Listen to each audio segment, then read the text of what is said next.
ग्राम बाटी पत्थर के समस्त सेन शक्तियों के चरणों में मेरा सादर सेवा जोहार है।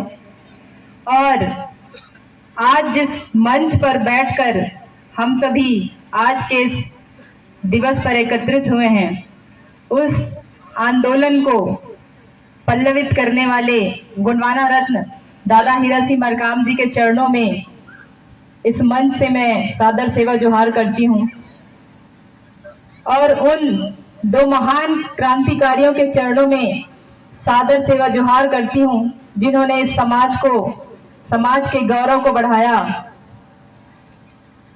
साथ ही आज के इस कार्यक्रम के मुख्य अतिथि परम सम्माननीय जयनाथ सिंह केराम जी, राष्ट्रीय प्रवक्ता गुणवाना गणतंत्र पार्टी, आज के इस कार्यक्रम की अध्यक्षता कर रहे परम सम्माननीय लाल सिंह धुर्वे जी, सरपंच बाटी पथरा, परम सम्माननीय डॉक्टर जे लिंगो जी, गोंड समाज संरक्षक कबीर धाम एवं मंचासीन समस्त पदाधिकारीगण, मातृशक्ति, पितृशक्ति, युवा शक्ति, जो भी मंच पर उपस्थित हैं, आप सभी के चरणों में मेरा सादर सेवा जोहार है।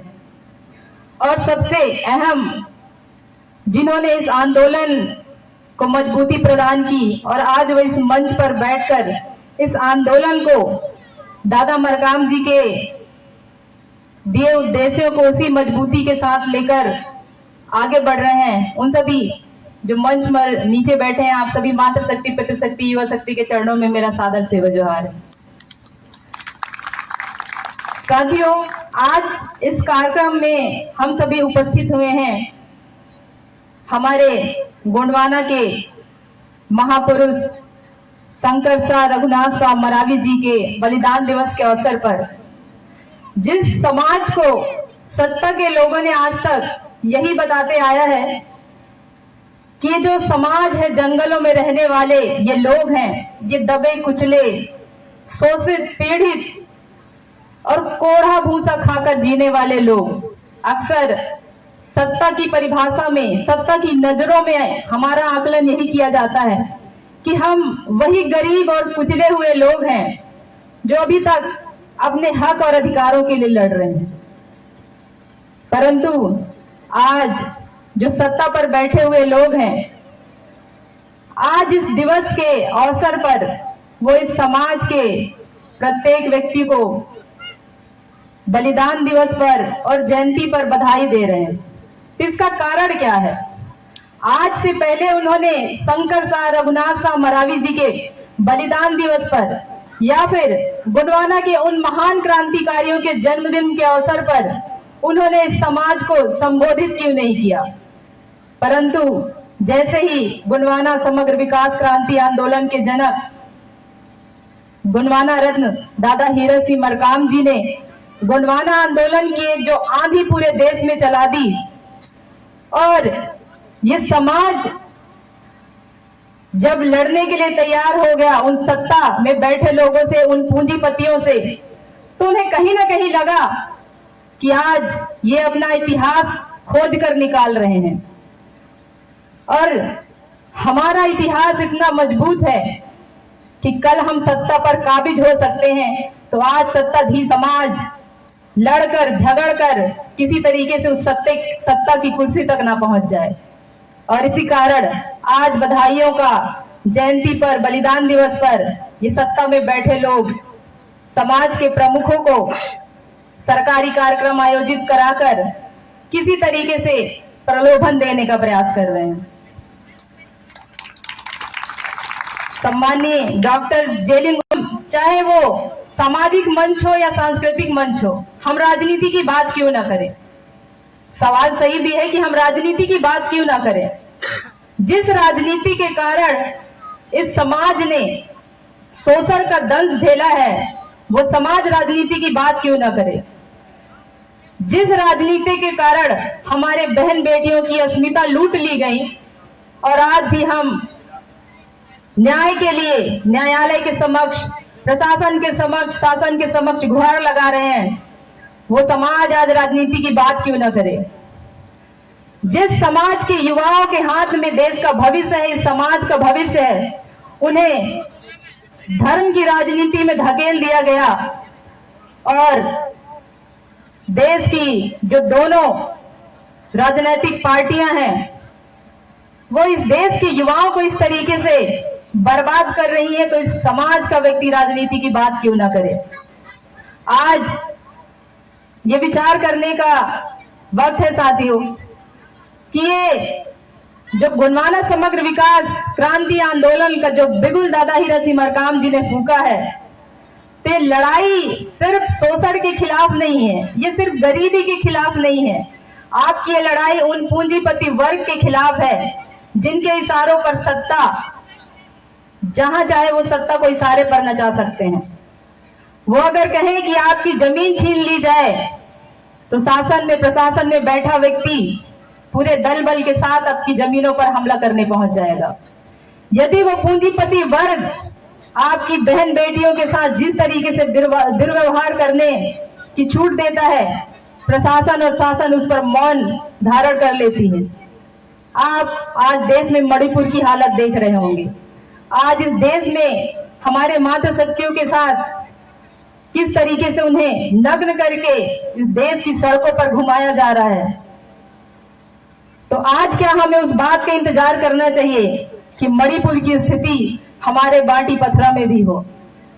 तो कहीं ना कहीं दादा हीरा सिंह मरकाम जी की ये जो दूरदृष्टि सोच थी, उन्होंने हमारे युवा पीढ़ी को, हमारे मातृशक्तियों को, हमारे पितृशक्तियों को एक नई दिशा देने का काम किया कि आपकी अपनी धर्म, आपकी अपनी संस्कृति, आपके अपने रीति रिवाज हैं। और गोंडवाना समग्र विकास क्रांति आंदोलन की जो विचारधारा है वो प्रकृतिवादी विचारधारा है।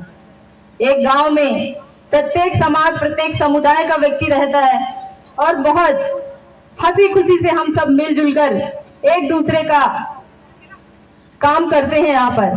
परंतु आज इस देश की राजनीति ने उस सामाजिक समरसता को बर्बाद कर दिया है।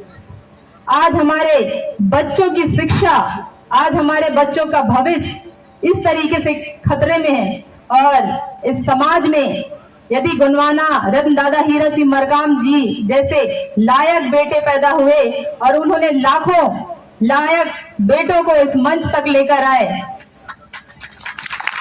उसके विपरीत इस समाज में कुछ ऐसे नालायक बेटे हैं जो राजनीति की आड़ में सत्ता पाने के लालच में उन राजनीतिक पार्टियों के साथ खड़े हैं जिनके झंडों तले हमारी बहन बेटियों के साथ दुराचार होता है, परंतु वो अपने मुख में मौन धारण करके रखें।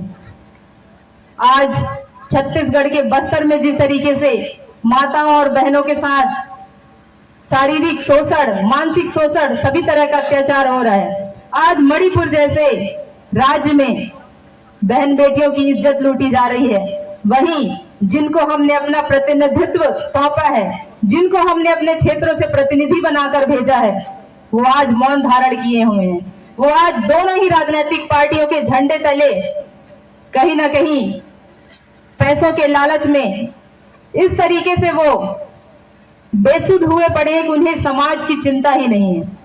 आज अगर इस समाज में दादा हीरा सिंह मरकाम जी जैसा बेटा, उनके जैसा हीरा पैदा ना हुआ होता तो आज ये समाज कहीं ना कहीं हमारे बच्चे भीख मांगते फिरते। और मुझे लगता है कि आज ये जो समय है, राजनीति में अहम भूमिका इसलिए आवश्यक है क्योंकि कहा जाता है कि जिस समाज के पास, जो समाज राजनीतिक अधिकार संपन्न नहीं होता, वो समाज अपमानित और भूखा नंगा होकर घूमने के लिए मजबूर हो जाता है। और आज इस समाज की वही स्थिति है, चाहे वो एसटी वर्ग का व्यक्ति हो, एससी वर्ग का व्यक्ति हो, चाहे ओबीसी वर्ग का व्यक्ति हो। आज हमारे देश के बड़े बड़े नेता कहते हैं कि 1 नेशन 1 इलेक्शन, एक राष्ट्र एक कानून, समान नागरिक संहिता की जो बात करते हैं, ये जो भी नेता आपके दरवाजे पर आए उनसे पूछे कि समान नागरिक संहिता की बात करने वाले जो कहते हैं कि आपको समान अधिकार दिया जाएगा, किस समान अधिकार की बात करते हैं वो? हमने कहा कि हम कई पीढ़ियों से जिन जमीनों पर काबिज हैं उनका पट्टा हमें दिया जाना चाहिए।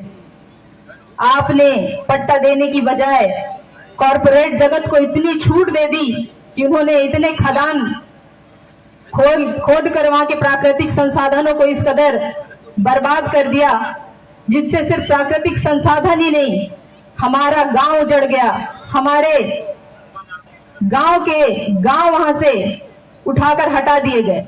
तो आप किस समान अधिकार की बात कर रहे हैं? क्या आप उस समान अधिकार की बात कर रहे हैं जिस देश में पूंजीपतियों के लिए अलग कानून है और देश के गरीब व्यक्तियों के लिए अलग कानून है? आज सबसे ज्यादा, ये भारत सरकार की अपनी रिपोर्ट है कि आज देश की जितने भी जेलें हैं उनमें सबसे ज्यादा आदिवासी वर्ग का व्यक्ति आज जेलों में बंद है। तो किस समान अधिकार की बात वो कर रहे हैं? तो आप और हम सबको आज ये विचार करना होगा कि दादा हीरा सिंह मरकाम जी ने जो लड़ाई पूंजीपति वर्ग, शोषक वर्ग के खिलाफ ये जो जंग छेड़ी है, तो इस जंग को आप